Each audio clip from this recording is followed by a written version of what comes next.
Hey everyone, this is Austin, and before the video begins, I want to say I do have a question and an announcement at the end, but yeah, stick to that for that at the end. But nonetheless, let's get into Danmachi. So this episode was actually pretty good. I enjoyed it more than the last episode. The last episode I gave a pass because it's building up for this, because everything just got serious and it was pretty dark. And just everything setting up was perfect in my opinion. But nonetheless, so we see, a little recap of the last episode, and I was like, okay, that was a little weird.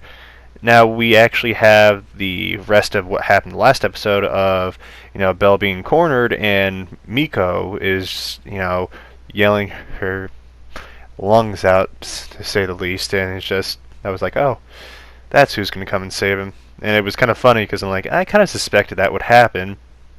But she tries to save Belle, and we see that basically Miko doesn't handle it. I mean, she's not as a high level as Belle, which kind of makes sense, and I kind of like how the anime sticks to that kind of concept. And we see that she's been defeated, and Belle is just, he's not doing so hot.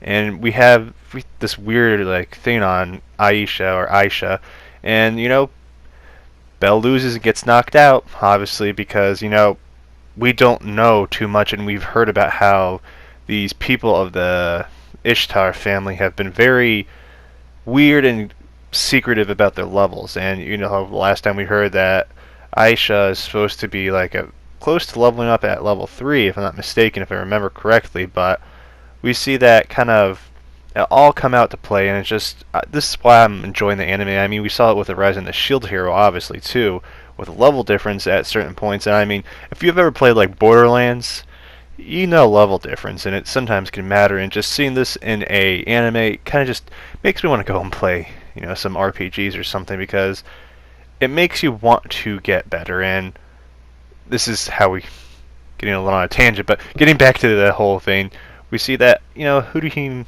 isn't very happy with who the target was, and we kind of hear that he was the target, Belle, obviously, and we all know why. Ishtar wants Belle for basically to mess with Freya. I'm like, oh, that's smart, bringing in someone that has nothing to do with your petty drama, but it works. And we see after Belle wakes up chained in a cell that apparently he was dragged into, and it's actually Toad's cell. And I'm not calling her by her real name, I'm calling her Toad. And Toad's actually the one that stole Belle, and Aisha is mad that, she did that, and all the girls are looking for Belle all of a sudden, because we've seen and heard, well, more heard about what Toad does, and, we don't really see until this episode what really goes on, and we see, Miko is passed out, obviously, too, and before Hudahim overheard the entire conversation and starts to get a bit worried for Belle. And I mean, as I said, we just don't know what Toad is at this point, what she does to guys. We only hear that she's tasted them and she's basically broken some guys, but that's all we get. And I'm just like, oh, Futurama snoo snoo kind of thing. All jokes, I had to put that reference in because I love Futurama. Little fun fact there. But continue on, we see Hudahim run to Belle to go find her, and we get to Miko that was passed out in her cell, and I thought it could have gotten really dark there, but I've been staying up too late sometimes. But Hudahim actually apologizes to Miko and gives her the keys, and I thought that was a little nice moment of, she actually is a good person. She just did stuff to protect her friends and not to drag them in, and sadly they were dragged in. But we see Toad is actually trying to get a taste of Belle, and I just gotta say his scream was hilarious, and she's so creepy, but his face, guys, oh, when she grabbed his dagger, I was laughing so much because it was priceless. And we see Toad say that she's gonna get some medicine for Belle to be obsessed about her and prepare for everything, and she leaves, obviously. And little do we know, our true hero of the day, Hudahim, opens the door, and basically she frees Belle. And this, I'm gonna be honest, I ship them.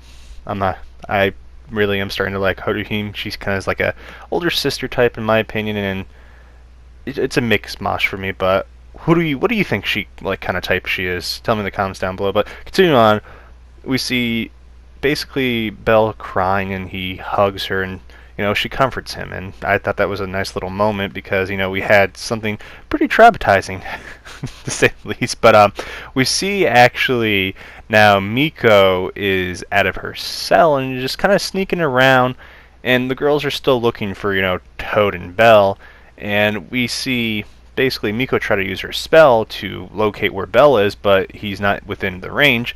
And we see that Toad finds out that Belle has escaped, and believe it or not, she wasn't so happy she couldn't get a taste of the Belle. I don't know. I wanted to do something funny, but anyways, we see Haruhime kind of just escorting Belle out of the house, and we see that Haruhime tells Belle that Miko has escaped and was able to, and Belle obviously asks the question of, are you going to be okay? Since what you just did is kind of a extreme thing, to say the least, going against the Familia. And she says that Toad's the only one that's going to know that she did it because she's the only one that knows about Toad's room.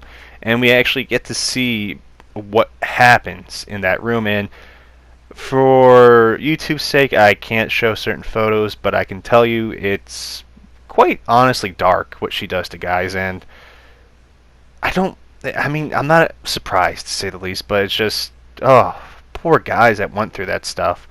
And continuing on, Belle is now worried about what's going to happen to Haruhime, but she tells him that she's made her peace with it already. And we see Miko actually find a bunch of papers about the stone, and we see that Haruhime said letting Belle go was the last thing she'll do for herself. And Belle tells Haruhime that she's thinking of buying her with Miko because they want to save her, and she starts crying because she's happy that they care about her so much. And honestly, at this point, I was like, she's not kind of on a death march. It's kind of interesting, but we see after all this, stuff, and our hearts are broken a little bit by seeing her crying happy tears. But a new character, and I have my theories because I haven't read the light novel or the manga. Plan on at some point, but we see this new character claiming that Belle's making him do all this work, or the rabbit's making him do all this work, and my theory is that's one of Freya's people. That's the best I can guess, I guess. People that are in the light novel, if you want to spoil it, please, label spoilers. But nonetheless, we see a continuation of the entire episode of Take and Hestia with Wealth, Lily, and all of them kind of just talking about what has happened to Belle and Miko, and we see that they're kind of talking about how they're up against the Ishtar family, and she thinks that they want to stop Belle and the Familia from buying Haruhime, but what Lily and Wealth basically dismiss it really fast. Belle told Hestia about what Hermes did, going against the promise, nonetheless. But Take freaks out about hearing about the stone, and the stone's actually a forbidden magic item that seals away the soul of a Renard and gives the user powerful, Renard magic. It's called Yujutsu or Jujutsu.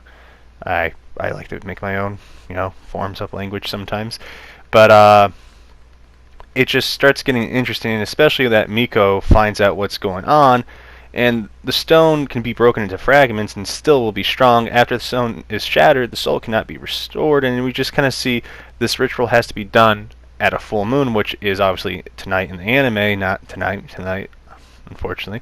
But Belle and Haruhime make it out, and Haruhime tells Belle about her, magical item that she has on it. Kind of gives her a location away so they always know where she is. Miko shows up and asks, Haruhime about the stone, and Belle kind of hears about the whole sacrificing part and starts to get curious. Aisha shows up, nabs Haruhime, and Aisha says she's happy about Belle not being eaten up by Toad, and Aisha tells Belle and Miko what the Familia actually is after. They're after the Freya Familia. They want to face them in a game, nonetheless. And Aisha says the Freya family is the strongest, and I was like, okay, interesting. And Aisha tells Belle about, Haruhime's magic called Level Boost, and Belle finds out that Haruhime is actually going to be sacrificed, and he gets angry and goes on about how Familia is supposed to be, and they're going to just toss her away like she's nothing. Aisha tells the story of herself indirectly and how she loved, in a sense, Hurihime so much and for being happy and positive, but she actually broke the original stone that was supposed to be used, for the original plan, and Toad almost destroyed her for it. And we hear about how Ishtar charmed Aisha and caused her to go mad and unable to go against her will. And Aisha starts criticizing Bell for not being able to step up to be the hero that he is proclaimed to be. And we kind of now see this whole thing that Bell's hit with the reality that he needs to act. He needs to do what he needs to do. He needs to think like a hero. And this kind of hits Bell really hard, and it actually brings up the question after, they're escaping, what does it mean to be a hero? We had this with the Rising the Shield hero. We have different perspectives of what makes a hero, and does a hero not think and just save people? Does a hero do things that are morally correct? That's my question for you guys. But anyways, going to the whole announcement and everything. On Monday, I am moving, of course, the wonderful Isekai or Okasa Online reviews to that day because the weekend's not going to be as easy for me because I have now college starting, and it's not an easy schedule to move around, but don't worry, I won't forget about that one. And obviously I'm going to still cover Danmachi, and for the people I know I'm going to get asked about it on Twitter, I am going to actually talk a little bit about the Funimation issue about what has recently happened on Twitter, so look out on that one. My Twitter handle should be in the pinned comment along with the Discord link, so if you want to join the Discord, it's free. Obviously, I don't understand why people charge for it, but hey, it is what it is. But yeah, join there. We usually talk about anime. It's quite a nice place, but that's what's going on. So guys, I hope you have a wonderful day, and I'll see you until the next video.